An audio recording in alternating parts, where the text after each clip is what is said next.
Have you ever felt trapped in a loop? Like you're pushing a giant rock up a hill only to watch it roll back down day after day? If so, you're not alone. This feeling, this struggle, is an ancient one, captured perfectly in one of the most powerful myths ever told, the story of Sisyphus. But this isn't just a tale of punishment, it's a story about human defiance, cunning, and the surprising power we can find in our most repetitive struggles. So, grab a seat, because we're about to journey back to ancient Greece to uncover the legend of the man who cheated death and was condemned to an eternity of meaningless labor. Or was it? Welcome, myth lovers and story seekers. Today, we're diving deep into the world of Greek mythology, a realm filled with powerful gods, heroic mortals, and lessons that still resonate thousands of years later. We often hear about heroes like Hercules and his 12 labors, or the tragic love of Orpheus and Eurydice.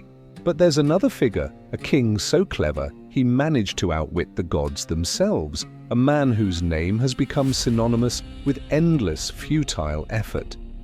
His name was Sisyphus, the founder and king of Ephyra, which you might know better by its later name, Corinth. Sisyphus wasn't just any king. He was renowned for his intelligence, his craftiness, and a certain disregard for the rules, especially the rules set by the almighty gods on Mount Olympus.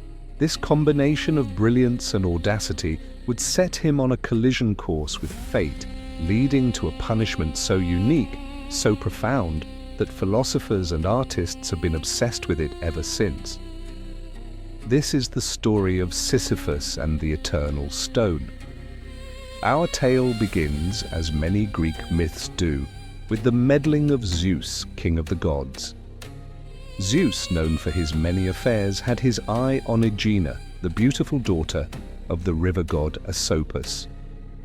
In typical Zeus fashion, he abducted her, transforming into a great eagle and carrying her away to a secluded island.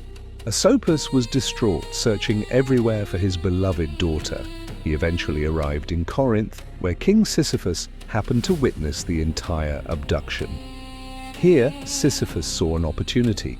He knew something the desperate father wanted to know, and he was a man who understood the value of information. When Asopus asked if he had seen Aegina, Sisyphus struck a deal. He would reveal the kidnapper's identity, but only if Asopus would create an eternal spring for his citadel in Corinth. Water was a precious resource, and Sisyphus was above all a practical king dedicated to his city. Asopus, desperate, agreed. A fresh spring burst forth from the rock, and Sisyphus, true to his word, pointed the finger directly at Zeus. As you can imagine, Zeus was furious. Not only had a mere mortal exposed his affair, but he had done so for personal gain. This was an act of supreme disrespect, a challenge to divine authority. Zeus could not let this stand. He sent Thanatos, the personification of death, to chain Sisyphus and drag him down to the underworld. This should have been the end of Sisyphus's story, but Sisyphus was not just any mortal. He was prepared. When Thanatos arrived, Sisyphus greeted him not with fear, but with curiosity. He feigned admiration for Thanatos's chains, asking how they worked. "Show me," he urged. "How do you secure these shackles?" Flattered and a bit confused, Thanatos demonstrated on himself. Click! In an instant, Sisyphus had trapped death itself. With Thanatos imprisoned, a strange and unprecedented chaos swept across the mortal world. No one could die. Soldiers on the battlefield, though gravely wounded, could not perish. The elderly and the sick lingered on, unable to find release from their suffering. The natural order of life and death was completely broken. The gods, particularly Ares, the god of war, were enraged. War without death was pointless and messy. Ares stormed down to Corinth, freed the fuming Thanatos, and finally delivered Sisyphus to the underworld, where he belonged. But even from the realm of the dead, Sisyphus had one last trick up his sleeve. Before he died, he had instructed his wife, Merope, not to perform the customary funeral rites. No coins on his eyes, no offerings, no proper burial. Once in the underworld, Sisyphus went straight to Persephone, the queen of the realm. He put on a show of great distress, lamenting how his neglectful wife had disrespected the gods of the underworld by denying him the proper honors.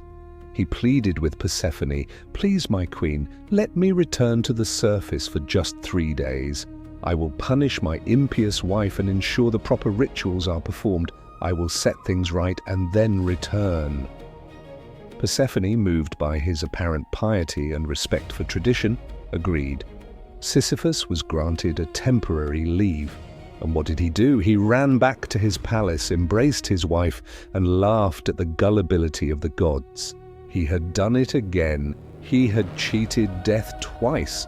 He lived on for many more years, enjoying the sun and the splendors of his kingdom, until old age finally claimed him for good. This time, the gods were not going to be tricked.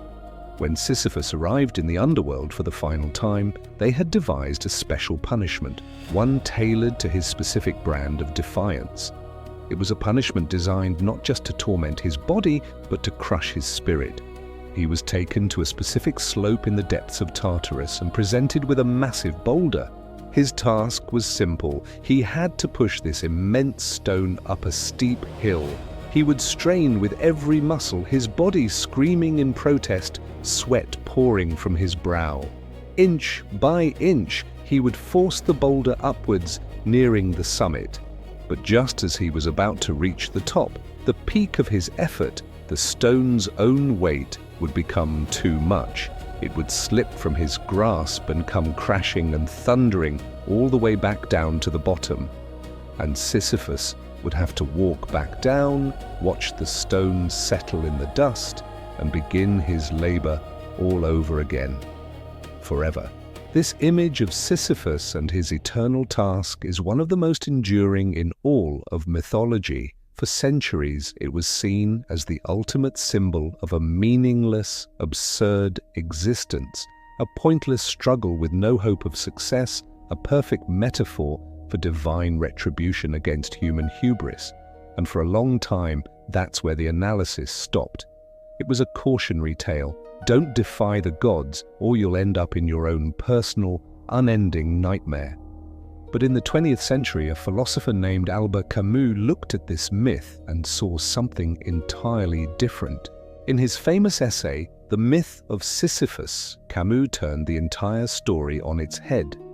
He agreed that Sisyphus's life was absurd, just as he argued all of human existence is. We seek meaning and clarity in a universe that offers none. We are born, we struggle, and we pass away, often without a clear purpose. We are all, in a way, pushing our own boulders. But here is the revolutionary part of Camus's thought. He focuses on the moment the boulder rolls back down the hill. In that moment, as Sisyphus walks back down to the bottom, he is free. He is no longer struggling against the rock. He is conscious of his fate. He knows the boulder will be waiting. He knows the struggle will begin anew. And in this awareness, in this clear-eyed recognition of his condition, he is superior to his rock.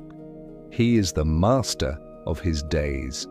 Camus famously concludes, "The struggle itself toward the heights is enough to fill a man's heart. One must imagine Sisyphus happy. Happy? How can a man condemned to eternal, pointless labor be happy? He is happy because he accepts his fate without surrendering to it. He finds meaning not in reaching the summit, but in the act of pushing. He rebels by finding joy, scorn, and purpose in the very struggle meant to crush him. He owns his punishment." This reinterpretation transforms Sisyphus from a cautionary tale into an inspiring hero of the absurd. His story tells us that even in the most repetitive, seemingly meaningless tasks, we have a choice. We can despair, or we can find a kind of freedom in our conscious defiance. We can embrace the struggle, think about the daily grind, the routines, the challenges that seem to never end, Well, this myth isn't telling us to give up. It's telling us to find our power in the pushing, to find our meaning in the effort itself, regardless of the outcome. Sisyphus, through his eternal punishment, teaches us the ultimate lesson in human resilience, that our greatest freedom lies in the attitude we choose to take toward our unavoidable fate. It's a profound and powerful message, turning a story of divine punishment into a celebration of the unconquerable human spirit. So, the next time you feel like you're pushing your own boulder up a hill, think of Sisyphus. Not as the tragic victim, but as the conscious rebel. Acknowledge the absurdity of the task, take a deep breath on the walk back down, and find your own reason to start pushing again. Perhaps in that moment, you too can imagine yourself happy. Thank you so much for journeying with us through this incredible myth. If you enjoyed this story and want to explore more tales from the ancient world, don't forget to like, subscribe, and hit that notification bell. We'll see you in the next one.